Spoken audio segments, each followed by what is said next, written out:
let's go. Alright, peace.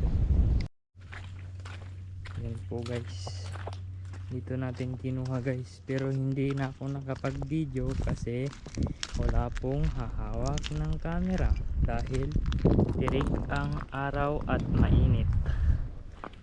Yan, dito po tayo kumuha. Ito yung ginamit nating balsa.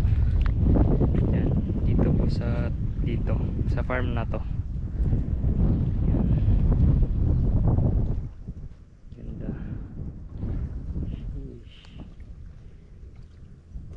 Pipilian natin to mamaya guys. Yan, pipilian natin yan kasi mainit na dun guys sa pinagkuhanan natin dun, kaya dito tayo magpipili.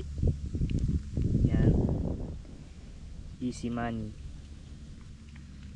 Yan. Guys, oh, hindi pa to puno lang, may maliliit. Yan, pang saktuhan lang guys. Alright, maliligo lang muna tayo guys at pipilian natin to ulit. Yan po guys, so kasalukuyan po tayo nagpipili ngayon ng talaba. Yan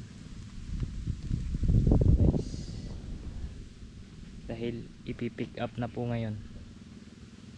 Right, ito po yung tinatanim guys, kawayan.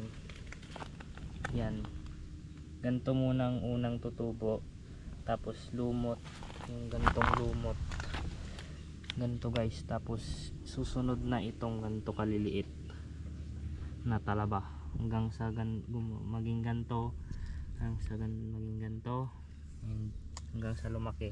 Yun lang, tips.